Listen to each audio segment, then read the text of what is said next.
The Gita was never intended for any specific individual, any specific caste, religion, path, place, time, or for any conventional culture. It is a universal and eternal spiritual treatise. It is enduringly and most relevant to every nation, every religion, every living being. Indeed, it is meant for everyone, everywhere. The Gita is a scripture that is meant for the entire human race for use as a spiritual textbook. It becomes, then, for each of us a great honor and blessing that this Gita can serve as our own personal spiritual handbook. Shri Paramatmane Namaha. Yatharth Gita. Shrimad Bhagavad Gita. Chapter 3. Urging the Enemy's Destruction. In Chapter 2, Krishna told Arjuna that the knowledge he had discoursed upon was related to the way of knowledge. And what is that knowledge, except that Arjuna ought to fight? If he is a victor, he will be rewarded with the most exalted state, and even in defeat, he will have a godly existence in heaven. Krishna then explained the same knowledge in relation to the way of selfless action, by which Arjuna could be completely free from the compulsions of action. He also indicated the characteristic features of the way and stressed the essential precautions that have to be observed in the course of such action. So he thought the way of knowledge easier and more readily accessible than the way of selfless action, and wished to know why Krishna was urging him to engage in such a dreadful act as killing his own kinsman, although Krishna himself believed the way of knowledge to be superior to the way of selfless action.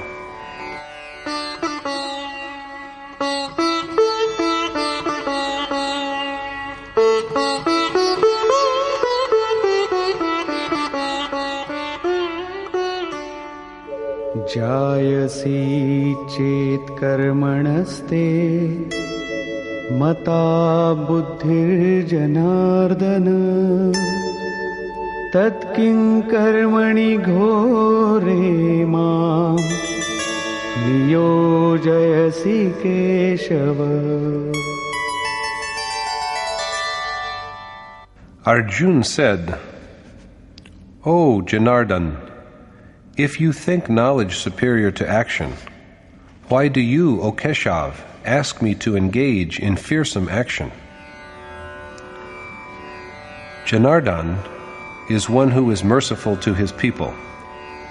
So Arjuna is hopeful that Krishna will enlighten him on why he is prompting him to adopt the dreadful way. Arjuna finds the way frightening because on this way he has only the right to act, but without entitlement at any time to the rewards of his action. There should also be no loss of dedication, and with constant submission and his eyes fixed on the way, he has to be incessantly engaged in the task. Has not Krishna promised him that following the way of knowledge, he will, in the case of victory, attain to the Supreme Spirit, whereas even in the event of defeat, he will be privileged to lead a godly life. Moreover, he has to proceed on the way only after a due evaluation of his assets and liabilities. So he finds knowledge easier than selfless action, and he begs of Krishna.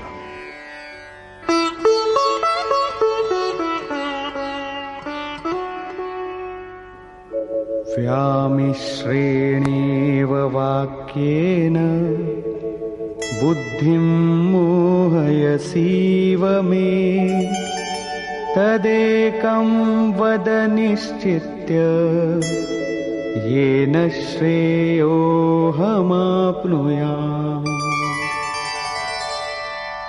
Since your complex words are so confusing to my mind, kindly tell me the one way by which I may attain to the state of blessedness.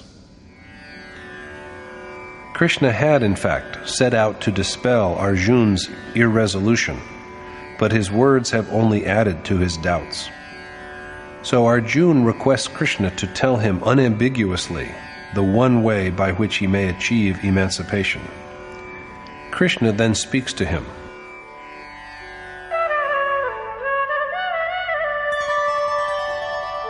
लोकेऽस्मिन् द्विविधा निष्ठा पुरा प्रोक्ता मया नघ ज्ञानयोगेन सांख्यानां कर्मयोगेन योगिनाम्. The Lord said, I told you before, O sinless Arjuna, 2 ways of spiritual discipline, the way of discrimination or knowledge for sages, and the way of selfless action for men of action. Before here does not mean a bygone era or yug, like the golden or Treta age. It rather refers to the last chapter in which Krishna had spoken of the 2 ways, recommending the way of knowledge for men of wisdom and the way of selfless action for those who are actively engaged in the task that will finally make them one with God. In both the ways, action has to be performed, so action is an essential.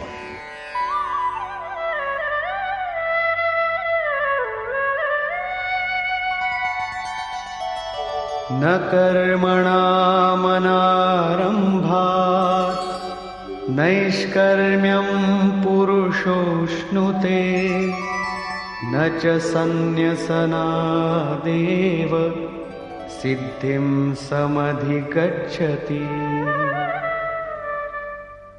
Man neither attains to the final state of actionlessness by desisting from work, nor does he achieve godlike perfection by just renunciation of work. There is no escape from action. Neither can a man achieve the state of actionlessness by not commencing work, nor can he attain to the state of divine perfection by merely giving up an undertaken task. So whether Arjuna prefers the way of knowledge or the way of selfless action, he has to toil alike for each of them. Usually, at this point, seekers on the way to God begin to look for shortcuts and escapes. We have to be on our guard against the common misconception that we become selfless doers just because we do not undertake any work. That is why Krishna emphasizes the point that one does not achieve the state of actionlessness by just not beginning work. The point where both good and evil deeds cease completely, where alone there is true actionlessness, can be reached only through action. There are the misguided ones, on the other hand, who believe that they are unconcerned with action because they are men of intellect and discernment, and because there is no action as such on their chosen path. But they who renounce action under such an impression are not really men of wisdom. Just renunciation of an undertaken task cannot lead anyone to the attainment of realizing and becoming one with God.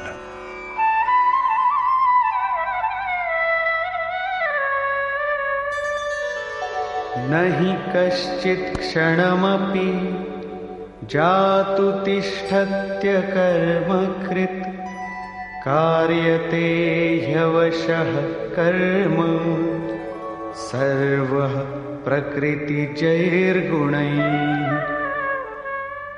Since all men have doubtlessly sprung from nature, no one can at any time live even for a moment without action.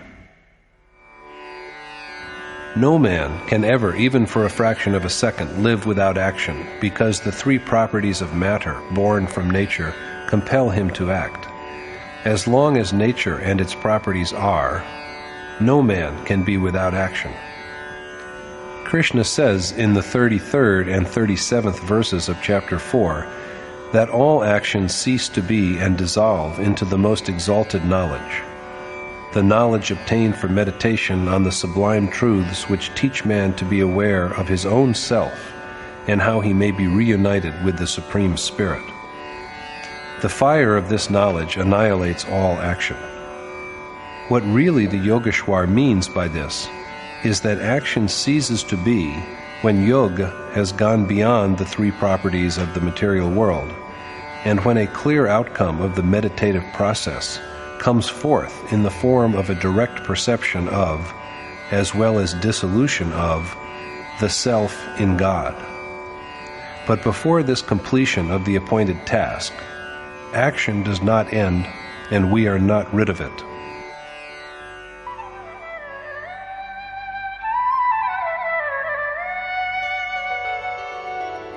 कर्मेन्द्रियाणि संयम्य य आस्ते मनसा स्मरन् इन्द्रियार्थान् विमूढात्मा मिथ्याचार स उच्यते.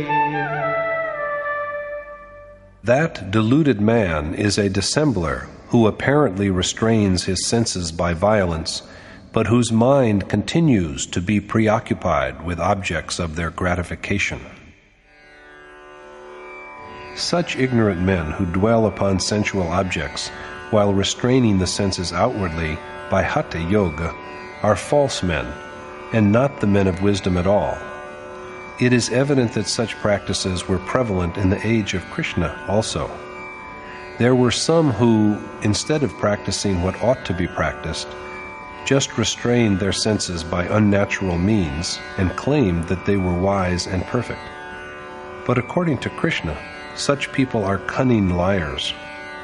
Whether our preference is the way of discrimination or the way of selfless action, work has to be undertaken for each of them.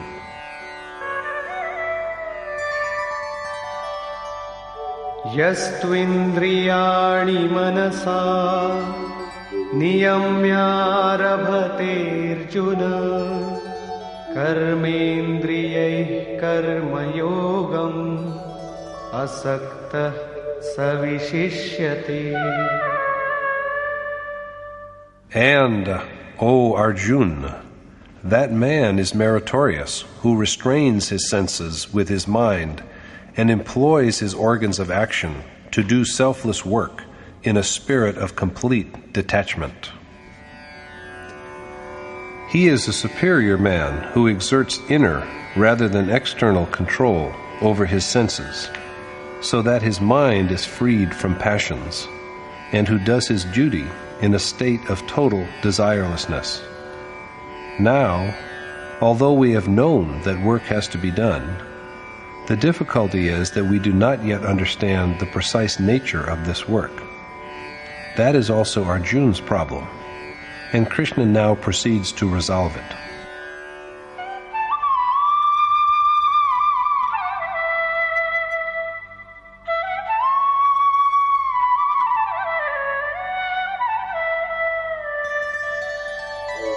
नियतं कुरु कर्म त्वं कर्मजायो ह्यकर्मणः शरीरयात्रापि च ते न प्रसिद्धेद कर्मणः. You ought to do your prescribed action as enjoined by Scripture, for doing work is better than not doing any, and in the absence of it, even the journey of your body may not be completed.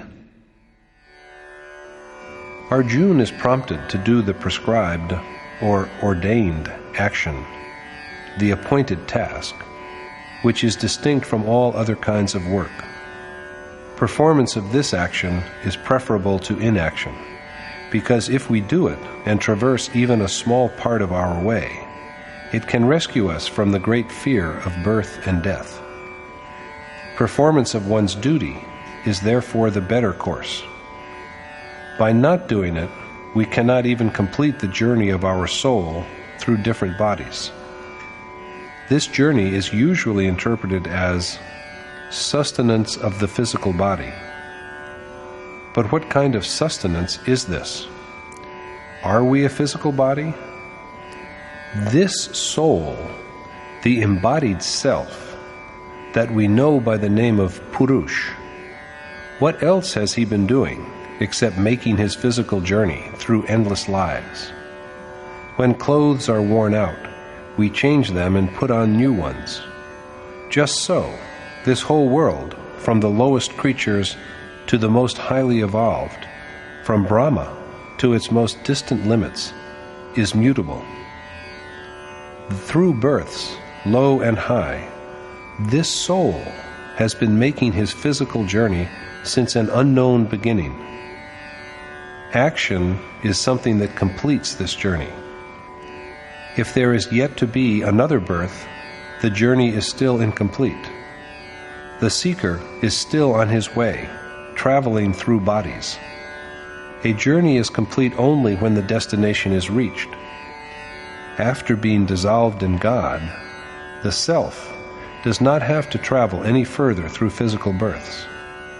The chain of the self's rejection of old bodies and assumption of new ones is now broken. So action is something that frees the self, the Purush, from the necessity of journeying through bodies.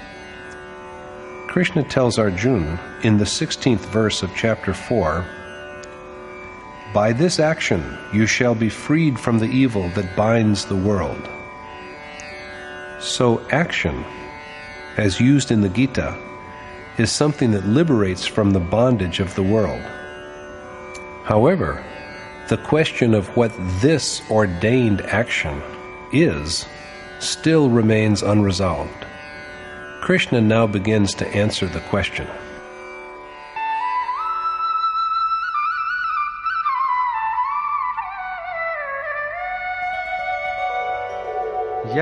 यज्ञार्थात् कर्मणोऽन्यत्र लोकोऽयं कर्मबन्धनः तदर्थं कर्म कौन्तेय मुक्तसङ्गः समाचर. Since the conduct of yajna is the only action, and all other business in which people are engaged are only forms of worldly bondage, O son of Kunti, be unattached and do your duty to God well.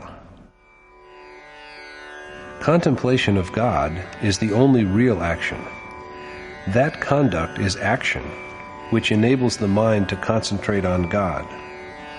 It is a prescribed act, and according to Krishna, tasks other than this are only forms of worldly bondage.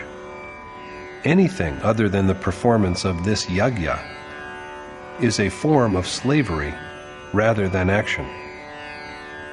It is important to remind ourselves once more of Krishna's injunction to Arjuna that he shall be freed from the evils of the world only by doing the one real work. The accomplishment of this work, of yajna, is action, and Arjuna is urged to do it well in a spirit of detachment. It cannot be performed without disinterest in the world and its objects. So, the conduct of yajna is action. But another question now arises is what this worthwhile act of yajna is. Before we proceed, let us recall what Krishna has said of another aspect of action, that it is a prescribed or ordained conduct, and that what is usually done in its name is not true action. The term action was first used in chapter 2. Its characteristic traits, as well as the precautions needed for it, were pointed out. But the nature of this action has remained unspecified. In chapter 3, Krishna has so far said that no one can live without action. Since man lives in nature, he must act. Nevertheless, there are people who restrain their sense organs by use of force, but whose minds are still occupied with objects of the senses. Such people are arrogant, and their efforts are vain. So Arjuna is told to restrain his senses, to perform the ordained action. But the question yet remains, what action should he perform? He is told that the accomplishment of yajna is action. But that is not really answering the question. True that yagya is action, but what is yagya? In the present chapter, Krishna only points out the origin and special features of yagya, and it is only in chapter 4 that he will elaborate the concept of the action which is fit to be done. A proper understanding of this definition of action is the key to our comprehension of the Gita. All men are engaged in some work or the other, but that is different from true action. Some of them do farming, while others are engaged in trade and commerce. Some hold positions of power, while others are just servants. Some profess that they are intellectuals, while others earn their living by manual labor. Some take up social service, while others serve the country. And for all these activities, people have also invented contexts of selfishness and selflessness. But according to Krishna, they simply are not what he means by action. Whatever other than yagya is done is only a form of worldly bondage, not true action. The performance of yagya is the only real action. But instead of explaining what yagya is, he now dwells upon its genesis.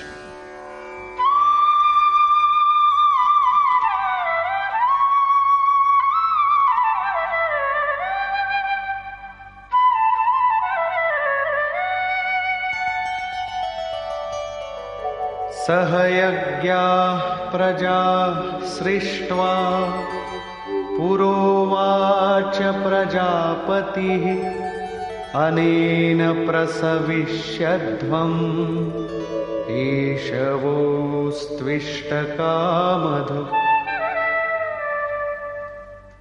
At the beginning of Kalp, the course of self-realization, Prajapati Brahma shaped yagya along with mankind and enjoined on them to ascend by yagya, which could give them what their hearts aspired to.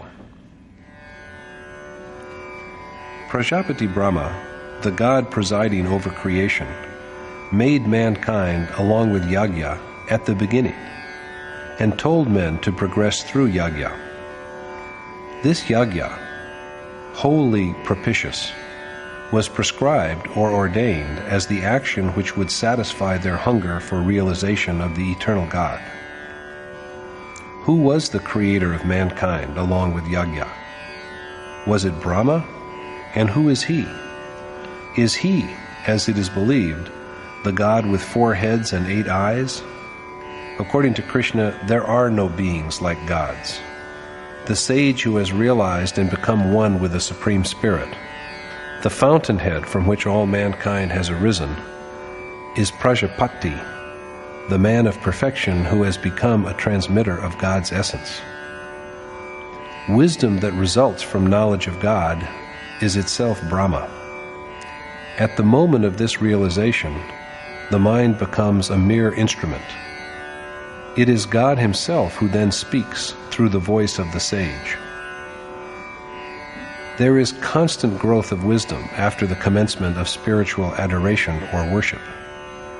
Since at the beginning this wisdom is endowed with knowledge of God, it is called Brahmvit. Gradually, as evil impulses are subdued and the knowledge of God is enriched, this wisdom is said to be Brahmvidwar. As it ascends yet higher and gets more refined, it comes to be known as Brahmvidwaryan. At this stage, the sage who is blessed with knowledge of God also achieves the capacity to bring others on to the way of spiritual growth. The highest point of wisdom is Brahmvidwarishta, that state of divine inundation in which the Spirit of God flows through it like a crystal current. Men who have attained to this state enter into and dwell in the Supreme Spirit from whom all mankind is born. The minds of such sages are mere instruments, and it is they who are called Prajapati. By dissociating themselves from the contradictions of nature, they create the self who is yet unaware of the process of meditation or God's worship. Conferring perfection, which is in accordance with the spirit of yajna, is the creation of mankind. Prior to this, human society is unconscious and chaotic. Creation has no beginning. Sanskar has always been there. But before the sages conferred perfection on it, it was deformed and in a state of anarchy. To shape it in accordance with the requirements of yajna is the act of refining and adorning. Some such accomplished sage or sages created yajna, along with creating mankind at the beginning of kalp, the course of self-realization. The word kalp, however, also means cure of sickness. Physicians effect such cures, and there are some who even rejuvenate us. But their remedies are only for ephemeral bodies. The true cure is that which provides liberation from the general malady of the world. The beginning of worship, or adoration, is the commencement of this remedy. When meditation is complete, we are wholly cured. Thus, sages with their beings in the Supreme Spirit gave a proper shape to spiritual excellence in yajna, and instructed men that they would prosper through the observance of yajna. By this prospering, they did not mean that clay houses would change into brick and plaster mansions. Neither did they promise that men would begin to make more money. They rather wished men to know that yajna would fulfill their God-inclined aspirations. A logical question that confronts us here is whether yajna leads to immediate attainment of God or only by gradual steps. Brahma further said to mankind,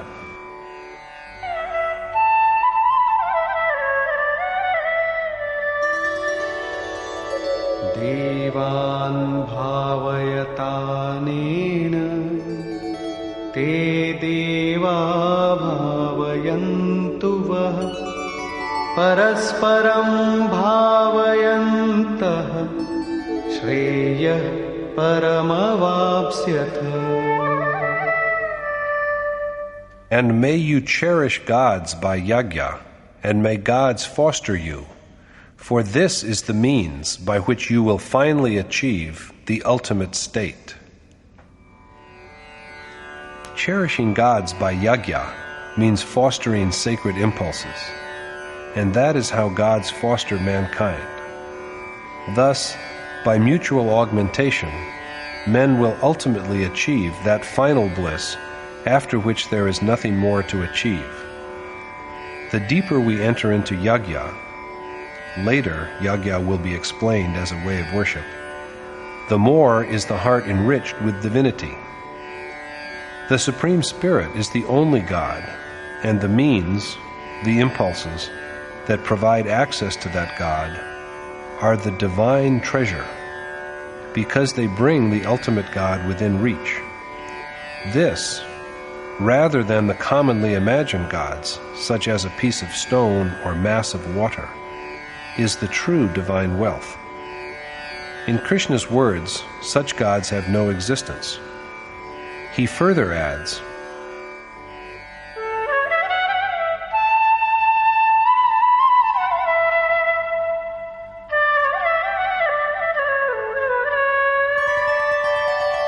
Ishtan bhogan nivo deva dasyante yajna bhavita tairdattana pradayebhyo yo bhunte stena eva sah. The gods you foster by yajna will shower upon you without asking all the joys you wish for. But the man who avails himself of these joys without having paid for them is truly a thief.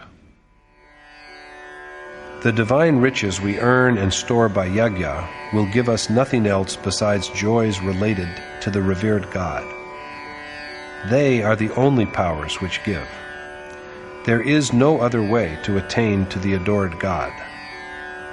The man who tries to enjoy this state without making an offering of divine riches, the righteous impulses, is doubtless a thief who is given nothing. And since he gets nothing, what is there for him to enjoy? But he pretends all the same that he is perfect, a knower of the essence. Such a braggart is shy of the path of righteousness, and so he is truly a thief, albeit an unsuccessful one. But what do those who attain gain?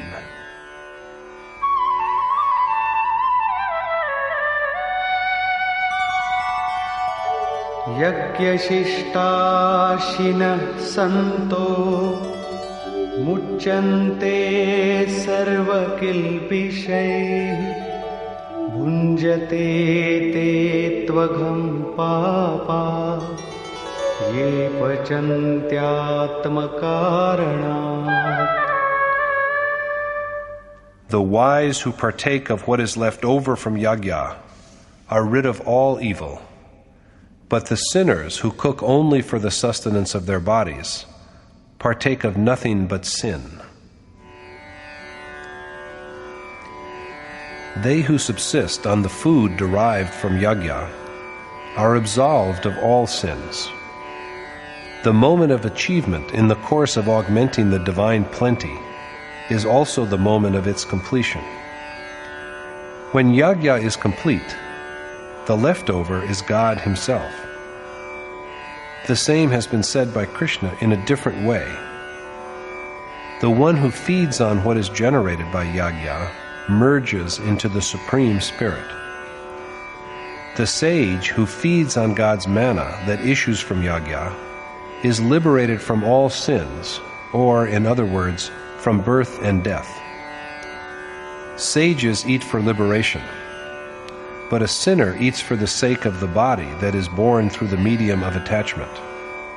He feeds on evil. He may have sung hymns, known the way of worship, and also made a little bit of the way. But despite all this, there arises in him a cloying desire that he should achieve something for the body and its objects of attachment. And it is quite likely that he will also get what he desires. But then, after this so-called joy, he will find himself stationary at the very point from which he had begun his spiritual quest. What greater loss can there be than this? When the body itself is destructible, how long can its pleasures and joys be with us? So, irrespective of their divine adoration, such men partake only of sin. They are not destroyed, but they do not progress on the way. That is why Krishna stresses action, or worship, undertaken in a self-effacing spirit. He has so far said that the practice of yajna confers the highest glory, and that it is a creation of accomplished sages. But why do such sages undertake the shaping and refinement of mankind?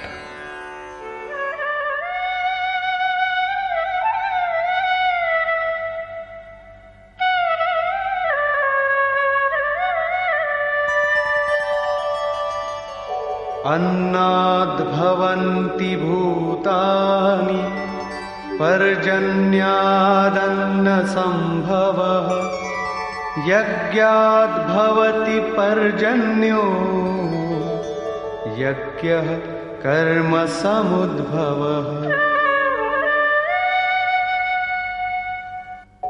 कर्म ब्रह्मोद्भवं विद्धि ब्रह्माक्षरसमुद्भवम् तस्मात् सर्वगतं ब्रह्म नित्यं यज्ञे प्रतिष्ठितम्. All beings get their life from food. Food grows from rain. Rain emerges from yajna, and yajna is an outcome of action. Be it known to you that action arose from the Ved, and the Ved from the indestructible Supreme Spirit, so that the all-pervasive, imperishable God is ever present in yagya. All creatures are born from food. Food is God Himself, whose breath is life. A man turns to yagya with his mind fixed on that divine manna. Food results from rain, not the rain that falls from clouds, but the shower of grace. The yagya, which have been undertaken and stored earlier, themselves come down as a shower of grace. Today's worship is given back to us as grace the next day. That is why yagya is said to generate rain. If an indiscriminate oblation or offering to all of the so-called gods and burning of barley grains and oil seeds could produce rain, why should deserts have remained barren? Thus, rain here is the shower of grace that is an outcome of yagya. This yagya, again, arises from action and is indeed brought to completion by action. Arjuna is told to remember that this action is born from the Ved. The Ved is the voice of sages who live in God. The vivid perception of the unmanifest essence, rather than cramming of certain verses, is named Ved. The Ved is born from the imperishable God. The truths of the Ved have been proclaimed by great souls, but since they have become one with God, the imperishable God Himself speaks through them. It is for this that the Ved is said to be of divine origin. The Ved came from God, and the sages, being one with Him, are only instruments. It is He whose spokesman they are. God manifests Himself to them when they have restrained the desires of their mind by yagya. The omnipresent, ultimate, and imperishable God is therefore always present in yagya. So yagya is the only way to attain to Him. This is what Krishna tells Arjuna.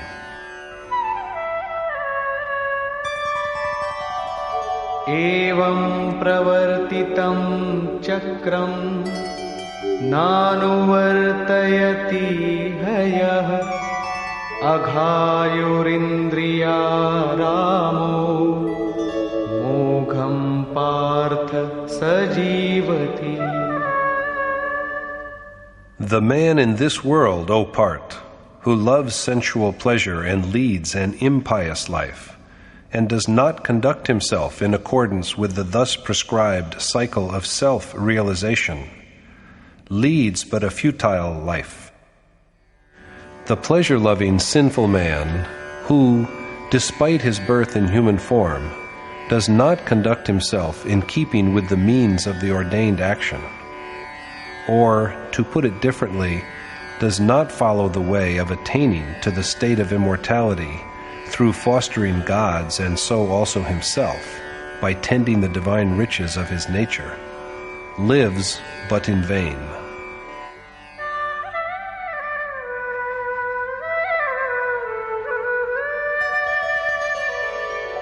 Yastvatmaratireva syat atmatriptascha manavah atmanyeva cha santushtah tasya karyam na vidyate.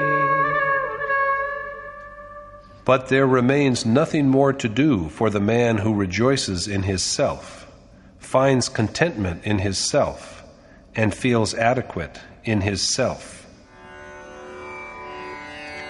The man who is utterly devoted to his embodied soul finds satisfaction in him and feels that he needs nothing more besides him, has nothing more left to do.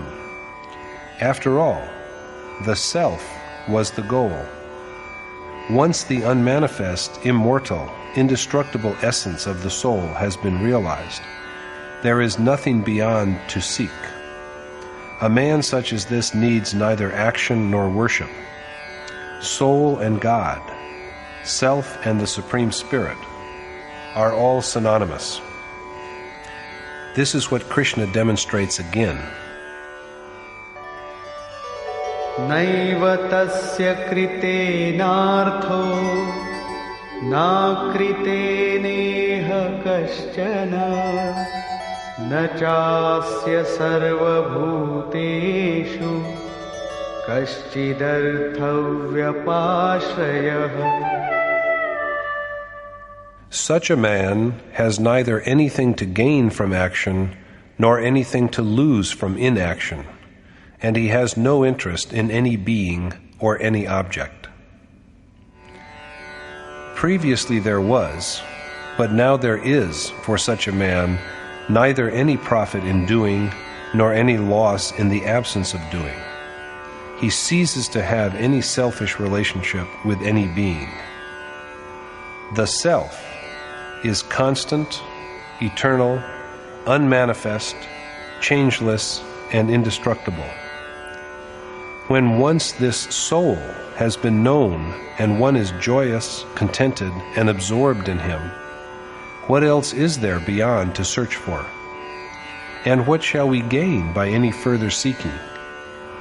For such a man, there is no harm in forsaking action, because he no longer has the mind on which impieties can make an impression. He is not the least concerned with beings of the external world or with any of the layer upon layer of inner aspirations. When he has grasped the very highest, what use has he for anything else?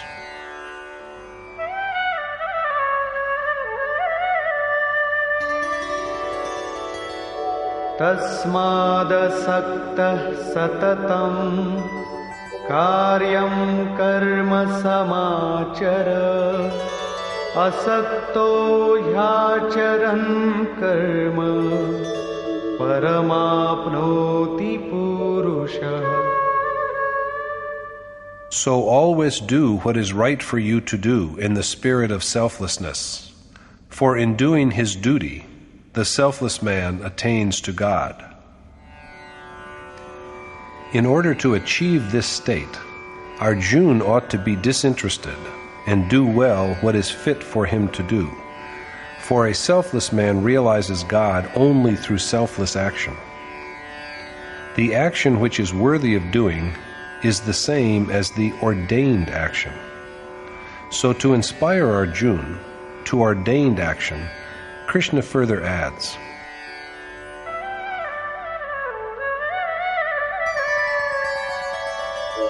कर्मणैव हि संसिद्धिम् आस्थिता जनकादयः लोकसंग्रहमेवापि सम्पश्यन् कर्तुमर्हसि.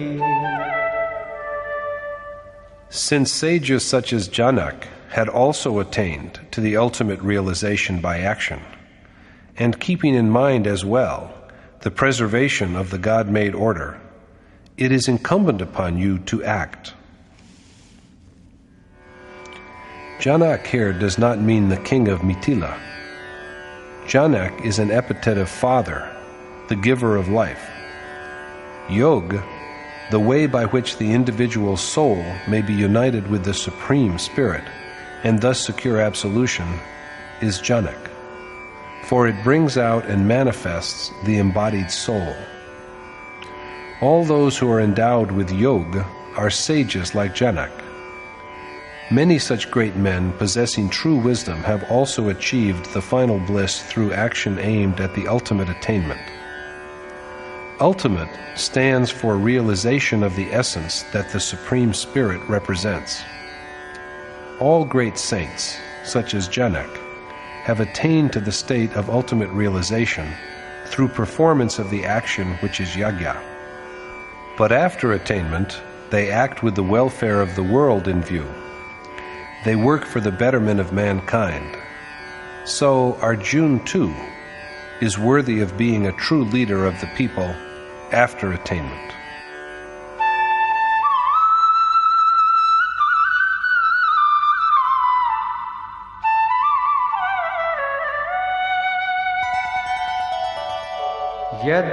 यद्यदाचरति श्रेष्ठः तत्तदेवेतरो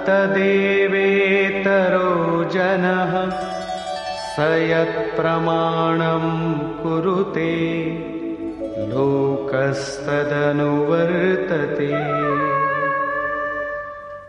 Others emulate the actions of a great man and closely follow the example set by him. The man who has known his self and who finds joy and contentment in his embodied soul has nothing to gain from action, nor anything to lose from inaction. But on the other hand, there are instances of men of true attainment, such as Janak, and others who were assiduously engaged in action. In the following verse, Krishna also unobtrusively compares himself with those great men to suggest, I too am a great soul like them.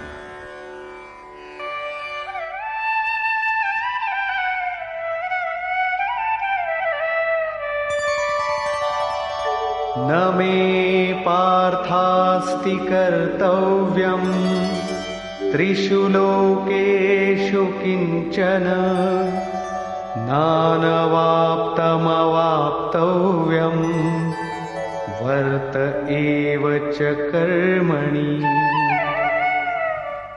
Although, O Part, there is no task in all the three worlds which I have to do, and neither is there any worthwhile object which I have not achieved, I am yet engaged in action.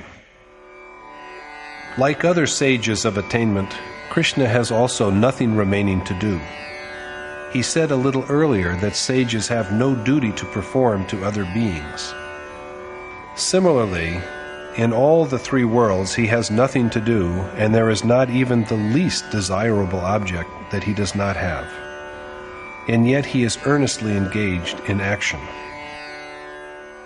यदि ह्यहं न वर्तेयं जातु कर्मण्यतन्द्रितः मम वर्त्मानुवर्तन्ते मनुष्याः पार्थ सर्वशः.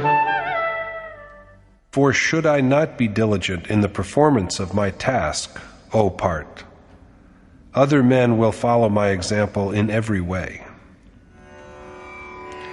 If he is not careful about the due performance of his assigned task, other men will also behave like him.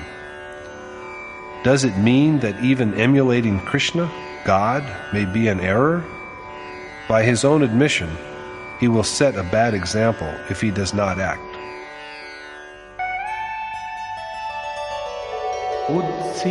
उत्सीदेयुरिमे लोका न कुर्यां कर्म चेदहम् संकरस्य च कर्ता स्याम् उपहन्यामिमाः प्रजाः.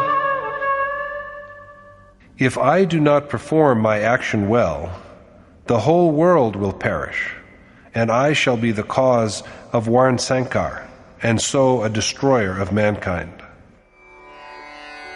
If he does not acquit himself of his task with caution, not only will all the worlds stray, but he will also bring about Varn Sankar, and so the destruction of all mankind. If the accomplished sage is not cautiously engaged in meditation, society will be corrupted by imitating his example. There is no loss to the sage if he does not act, because he has realized the ultimate goal by successful completion of his active worship. But that is not true of others who have perhaps not yet even set foot on the path of this spiritual exercise. So great souls labor for the edification and guidance of those who lag behind. Krishna is doing the same. The implication is clear that Krishna also was a sage, a true yogi. He works just as other sages work, for the good of the world. The mind is very unstable. It desires everything except worshipful meditation. If sages who have realized God do not act, by their example, people behind them will also give up action. Common people will have an excuse for license if they find that the saint does not meditate, indulges in minor vices, and participates in cheap gossip. Disillusioned, they will withdraw from worship and fall into impiety. That explains why Krishna says that if he does not do his appointed duty, all mankind will fall from grace, and he will be the cause of Varnasankar. According to Arjuna, there is a destructive intermingling of disparate classes when women grow unchaste. In chapter 1, he was troubled by the fear that there would be Varnasankar if women lost their virtue.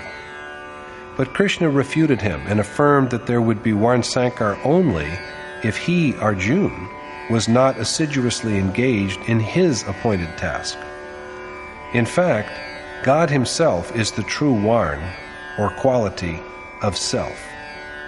Straying from the path that takes one to the eternal God is, therefore, the aberration called Varnasankar.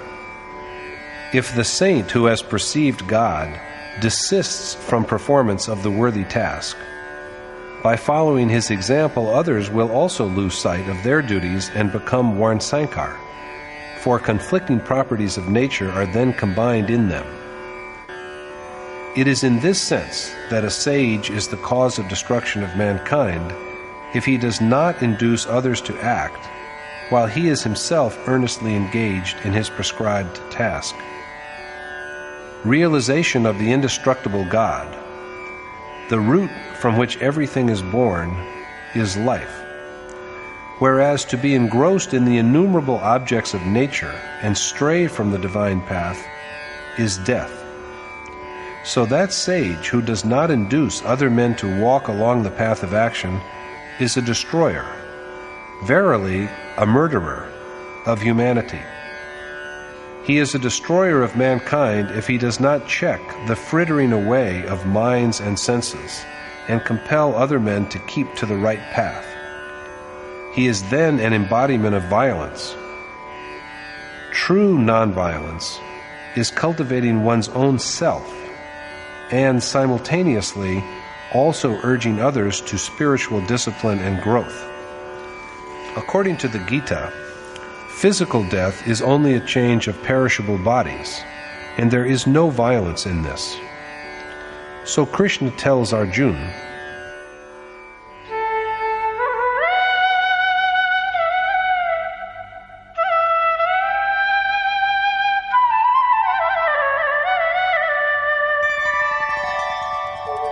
Sakta karmanya vidvanso yatha kurvanti bharata kuryad vidvans tatha saktah chikirshur loka sangraham.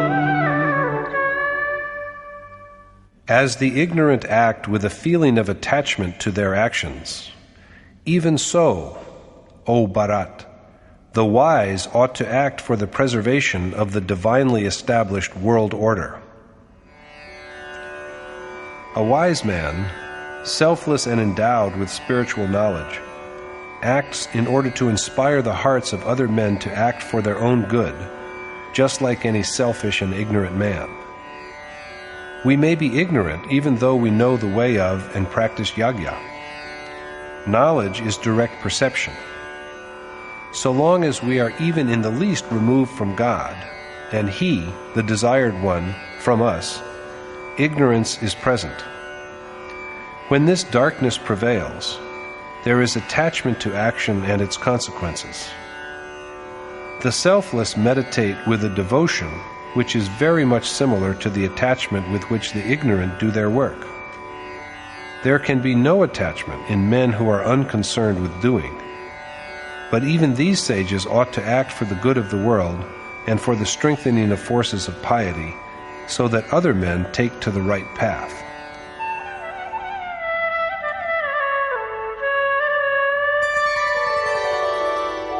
Na buddhi bhedam janayed ajnanam karma sanginam joshayet sarva karmani vidvan yuktah samacharan. Rather than confusing and undermining the faith of the ignorant who are attached to action, The wise man should prompt them to dwell in God and act well as he himself does.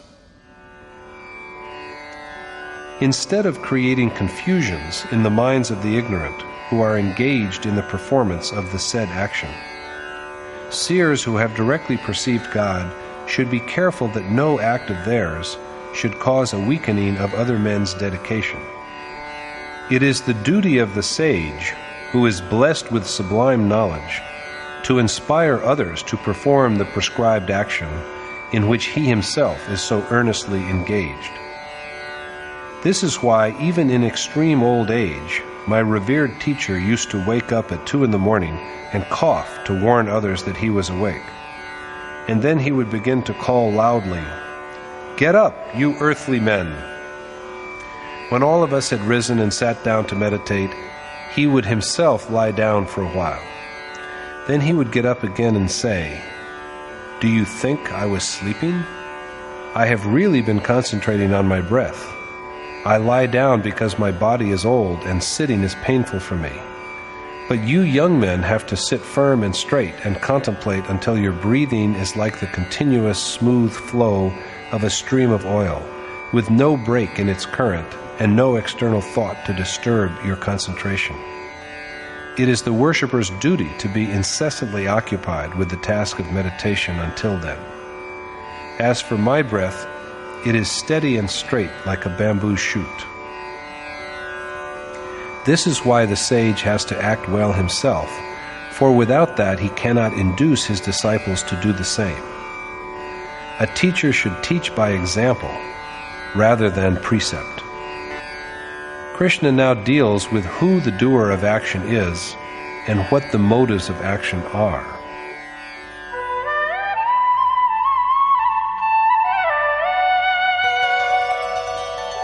प्रकृतेः क्रियमाणानि गुणैः कर्माणि सर्वशः अहङ्कारविमूढात्मा कर्ताहमिति मन्यते.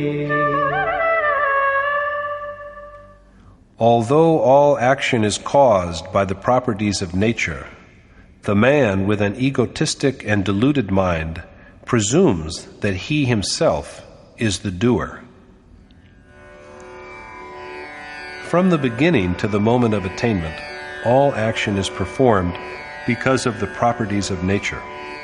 But the man whose mind is clouded with vanity thinks arrogantly that he is the doer. He takes it for granted. But how can we believe that worship of God also is brought about by the properties of nature? The necessary evidence is provided by Krishna.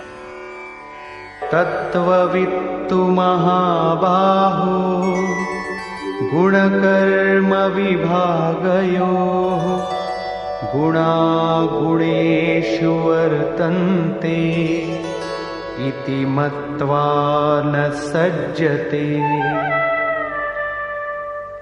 But the wise man, who is aware of different spheres of the properties of nature in the form of mind and senses, as well as of their action upon objects, is not a prey to attachment, oh, the mighty-armed, because he knows that the mind and senses, gun, dwell upon objects of perception, gun.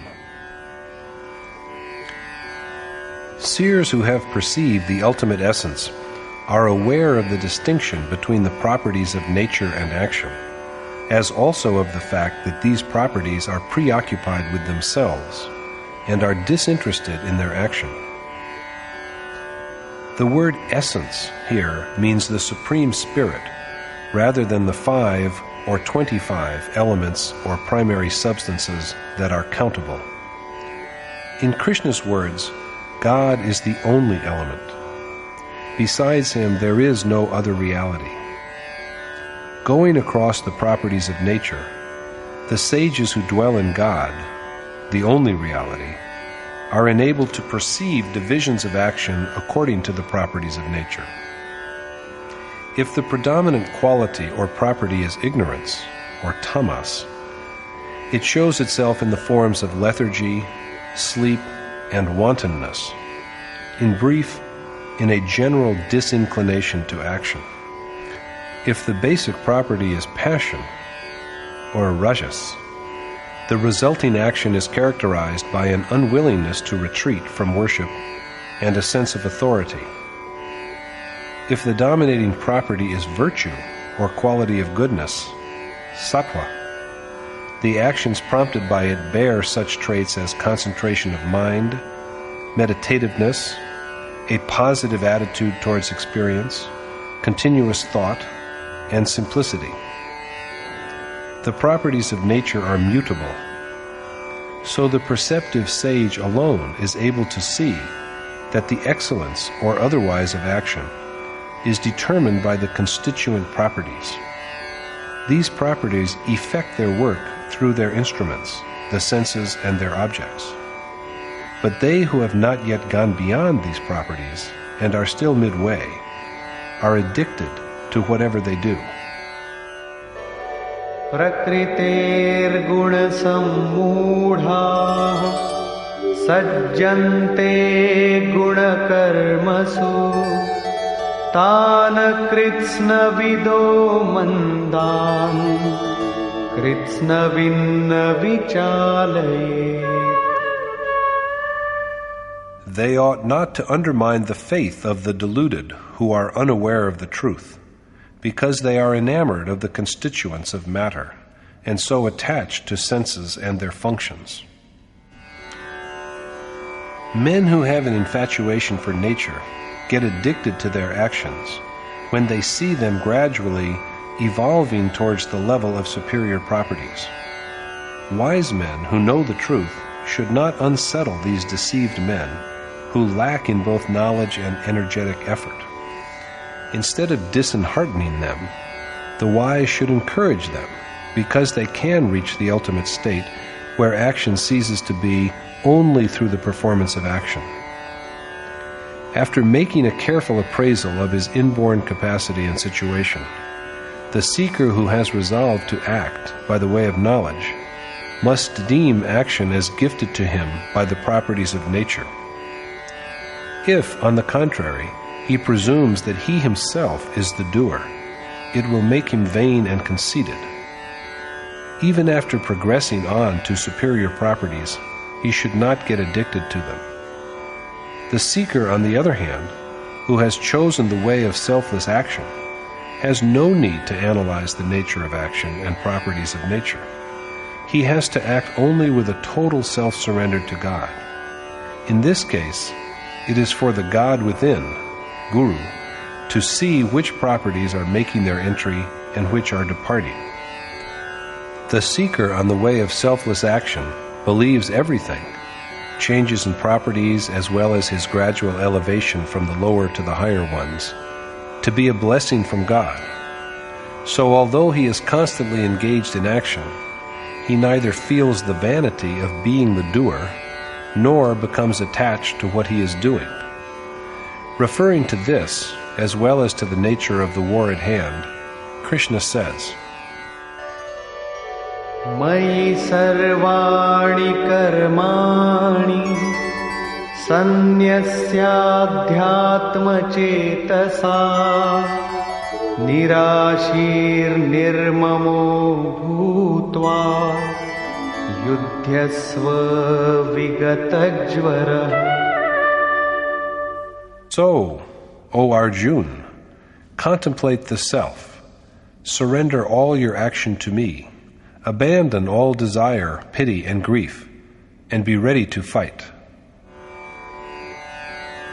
Arjuna is told to fight, restraining his thoughts within his innermost being, surrendering in a meditative state all his deeds to the God and Krishna, and in absolute freedom from aspiration, pity, and sorrow. When a man's thought is absorbed in contemplation, when there is not the least desire of hope anywhere, when there is no feeling of self-interest behind the act, and when there is no regret over the prospect of defeat, what kind of war can a man fight? When thought is withdrawn from all sides into the innermost spirit, against whom will he fight? And where? And who is there to fight against?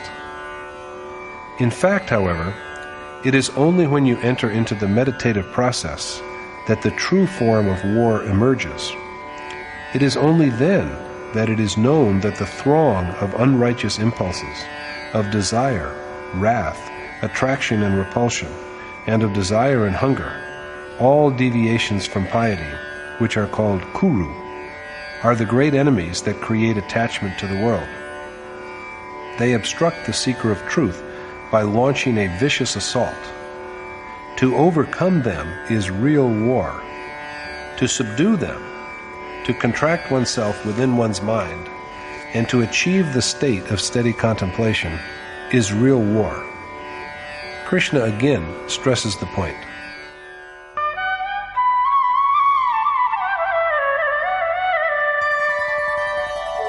Ye me matamidam nityam anutishtanti manavaha shraddhavanto nasuyanto muchyante tepi karmabhi. Unquestioning and devoted men who always act according to this precept of mine are liberated from action. Freed from illusion and possessed of feelings of adoration and self-surrender, men who always act in conformity with Krishna's precept that one should fight are also liberated from all action. This assurance of Yogeshwar Krishna is not for a Hindu, Muslim, or Christian, but for all of humanity. His doctrine is that one should make war. The war of the Gita is that of the heart, the innermost self. This is the war between matter and spirit, knowledge and ignorance, Dharmakshetra and Kurukshetra. The more we try to check our thought by meditation, the more the unrighteous impulses emerge as enemies and launch a terrible attack. Vanquishing their demoniacal powers and restraint of thought are at the very center of this war of the divine song. The one who is rid of illusion and engages in the war with faith is perfectly liberated from the bondage of action and of birth and death. But what happens to him who retreats from this war? Ye tvetadabhyasuyanto nanutishtanti me matam sarvagyana vimudhanstam viddhi nashtana chetasah. Know that skeptical men who do not act in keeping with this precept of mine, because they are devoid of knowledge and discrimination, are doomed to misery.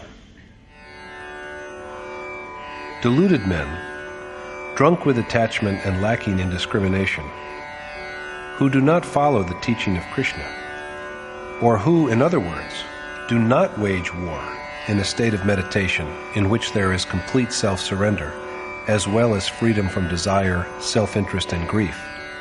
These men are deprived of the ultimate bliss. If this is true, why don't people invariably do so?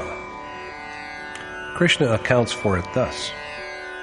Sadrisham cheshtate swasyah prakriter jnanavanapi prakritim yanti bhutani nigraha kinkarishyati.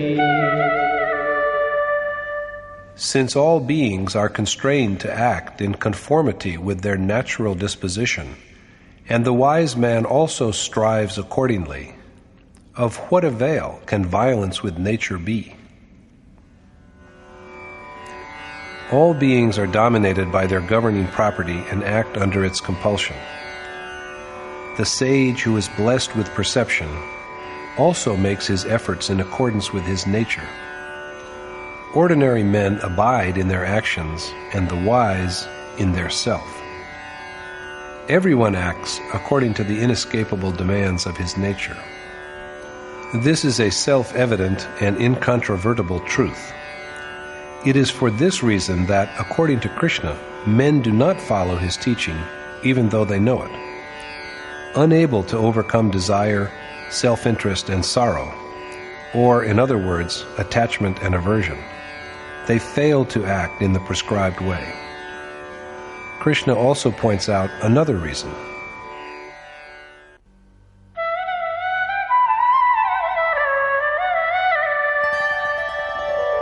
Indriyasyendrasarthe ragadvesho vyavasthitau tayornavashamagachet tau yasya paripanthinau. Do not be ruled by attachment and aversion, because both of them are the great enemies that obstruct you on the way to good. Attraction and repulsion lie within the senses and their pleasures. One should not be dominated by them, because they are formidable enemies on the way that leads to good and liberation from action. They ravish the seeker's worshipful attitude. When the enemy is within, why should one fight an external war? The enemy is in league with the senses and their objects, within the mind. So the war of the Gita is an internal war. The human heart is the field on which there are marshaled the divine and devilish impulses, the forces of knowledge and those of ignorance, the two aspects of illusion. To overcome these negative forces, to destroy the devilish by fostering divine impulses, is real war. But when the unrighteous forces are annihilated, the utility of righteous impulses also comes to an end. After the self is united with God, pious impulses also are dissolved and merge with Him. To overcome nature thus is a war that can be fought only in a state of contemplation. Destruction of feelings of attachment and aversion takes time. Many seekers, therefore, forsake meditation and suddenly take to imitating some accomplished sage. Krishna warns against this.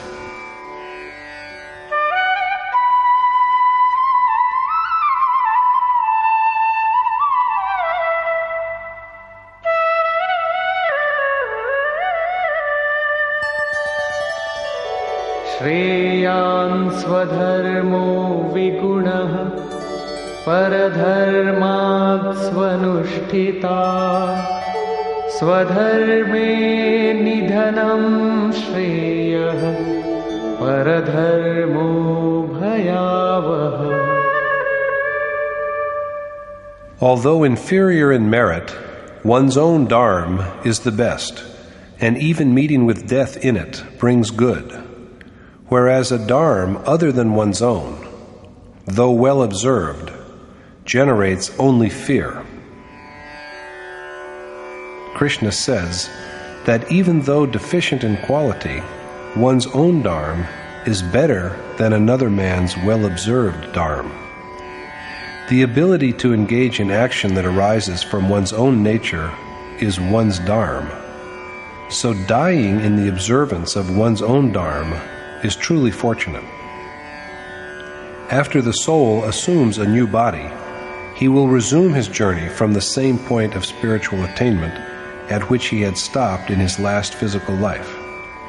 The soul does not die. A change of clothing does not change the mind and its thoughts. To masquerade as men who have gone ahead of him will cause the seeker only more fear. Fear is a quality of nature, not of God. The pall of nature is thickened when there is imitation. The same path of action has been divided by the sage into 4 parts: the lowest, medium, good, and excellent. Krishna has named the seekers treading on these paths respectively Shudra, Vaishya, Kshatriya, and Brahmin. Action begins at the level of the lowest, but in the course of his spiritual quest, the same seeker can evolve into a Brahmin, Further than this, when he is united with God, there remains neither Brahman, nor Kshatriya, nor Vaishya, nor Shudra, but only pure intelligence, the eternal and changeless Supreme Spirit. He then transcends all these classes. Krishna says that he has created the 4 classes, but, as it was pointed out earlier, the classification was on the basis of action, rather than according to birth. But what is that action which forms its basis? Is it what is usually done in and for the world? Krishna contradicts this and speaks instead of the ordained task or action. As we have seen, this ordained action is the process called yajna, in which one's breath is offered as sacrifice to another, and all the senses are restrained, all of which is in a true sense the practice of yoga and meditation. The special exercise which takes one to the adored God is meditation. Warn are a division of this act of meditation itself into 4 categories. A man should begin his quest at the level of his natural ability. This is the inherent dharma. If the seeker imitates those who are superior to and ahead of him, he will be only burdened with fear. He will not be destroyed completely, for in the spiritual enterprise the seed is indestructible. But he will be overwhelmed by terror and impoverished under the burden of the material world. If a student of primary level sits in graduate classes, he cannot become a graduate, although for sure he will forget even the alphabet. Why, Arjuna asks, does man then not act according to his inherent dharma?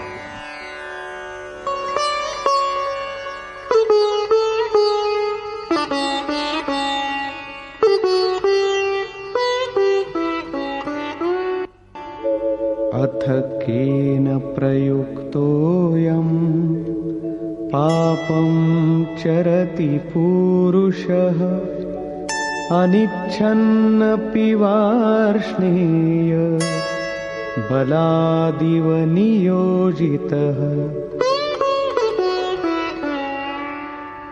Arjuna said, "What, O Varshneya, Krishna, is that which drives man, forced against his will as it were, and with reluctance, to act impiously?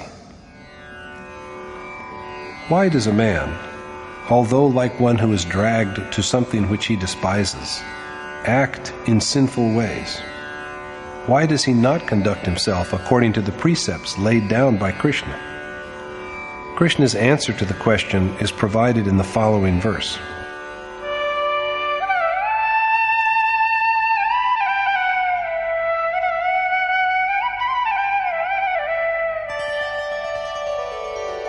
कामैष क्रोधैष रजोगुणसमुद्भवः महाशनो महापाप्मा विद्येनमिह वैरिणम्. The Lord said, "Know that desire arising out of the emotional property of nature, rajas, and insatiable as fire, is the same as wrath, and learn to recognize it as your most wicked enemy in this world." Desire and wrath that spring from the natural property of passion, or rajas, have an insatiable appetite for sensual pleasure, and are the most sinful. Desire and wrath are the complements of attachment and repugnance. So Arjuna is warned that he must regard them as his most dangerous enemies. And now, their deleterious effects are dwelt upon.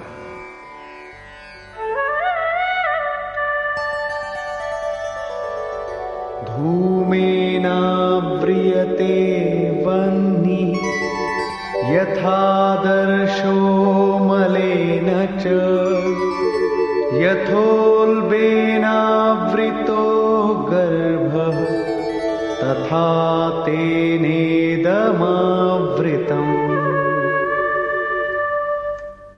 As fire is enveloped by smoke, a mirror clouded with dust, and a fetus hidden by the womb, even so, knowledge is engulfed by desire.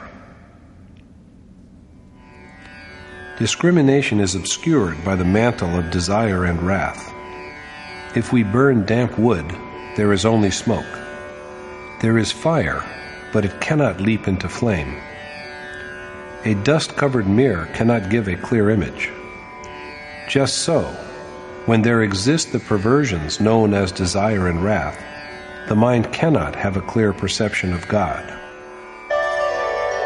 Avritam jnanametena jnanino nityavairina kamarupena kaunteya dushpurena nalena cha.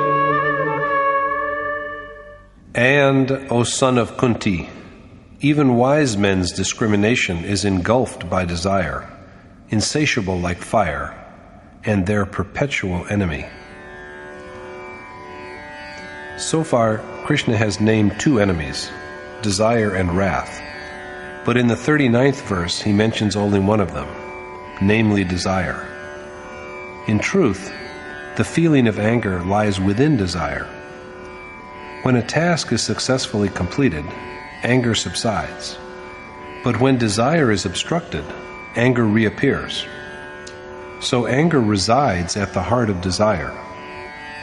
It is important to know where the enemy hides, for knowing this will facilitate a total destruction of the enemy. Krishna expresses his view on the problem.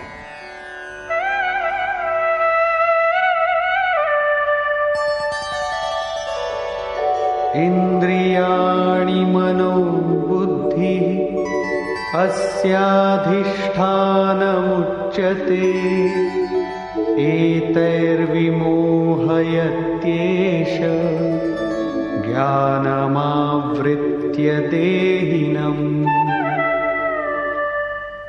Since the senses, mind, and intellect are the seats of desire, it is through them that it deludes a being by clouding his faculty of discrimination.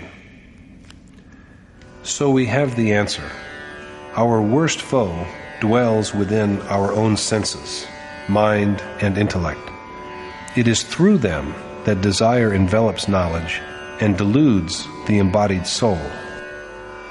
Tasmat tvam indriyanyadav niyamya bharatarshava papmanam prajahiyenam jnana vijnana nashanam. So, O the best of Bharat, Arjun, first subdue the senses and kill determinedly this desire, the heinous destroyer of both spiritual and physical knowledge. Above all, Arjun must control the senses because his enemy lies concealed within them.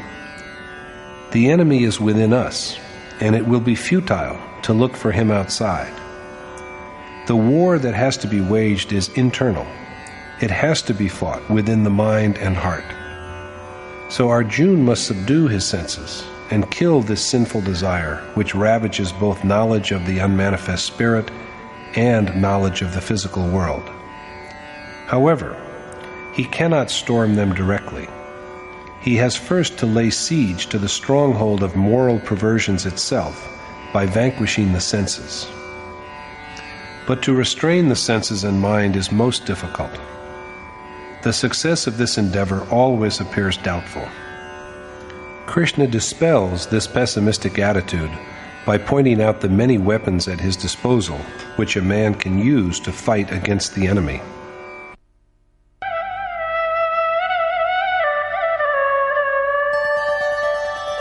Indriyani paranyahu indriyebhyah param manah manasastu para buddhi yo buddhe paratastu saha. Above senses there is the mind, and above mind there is the intellect, and the one which lies above all of them is the soul within, supremely powerful and yet subtle. So man is not so helpless after all. He has an armory of plentiful arms with which he can wage war with strength and confidence. He can use his mind against the senses, his intellect against the mind, and above all these there is his soul, all-powerful and yet unmanifest. That soul is the real us, and so we are strong enough to subdue not only our senses, but also our mind and intellect.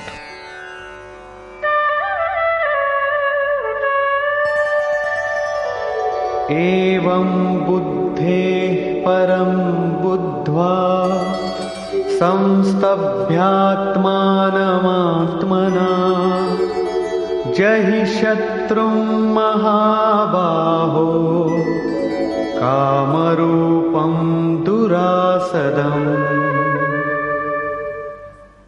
Therefore, O the mighty armed, knowing the soul, subtle and in every respect mighty and meritorious, restrain the mind with your intellect and kill this desire, your most formidable enemy. Possessed of knowledge of the unmanifest and yet mighty soul that is beyond intellect, and after a due appraisal of his innate strength and restraining the mind with his intellect, Arjuna must slay desire, his worst enemy. Arjuna has to kill this enemy after a proper scrutiny of his inherent capacity. Desire is a terrible foe, for it deludes the soul through the senses. So knowing his strength and with confidence in the might of his soul, Arjuna should kill this desire, his enemy. Of course, this enemy is internal, and the war to be waged against it is also internal, of the sphere of the mind and heart.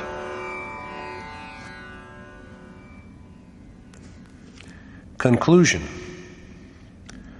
In the present chapter, Krishna has defined action as the conduct of yajna. It is certain that yajna is the ordained mode. Whatever else is done by men besides this is one form or another of worldly servitude.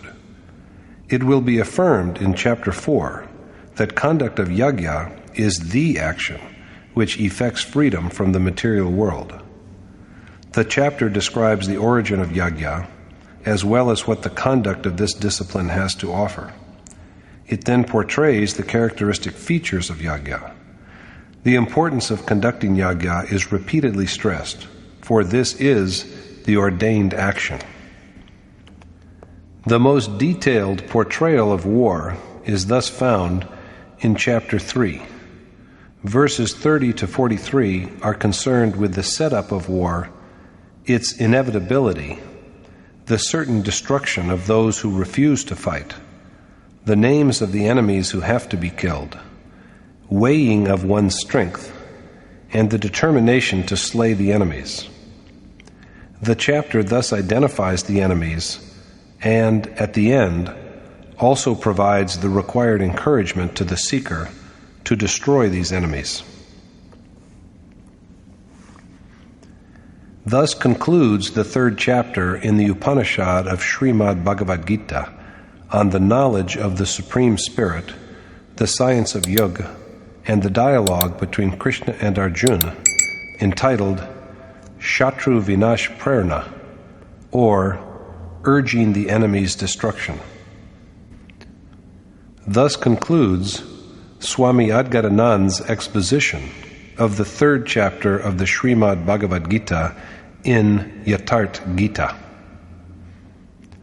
Hari Om Tat Sat.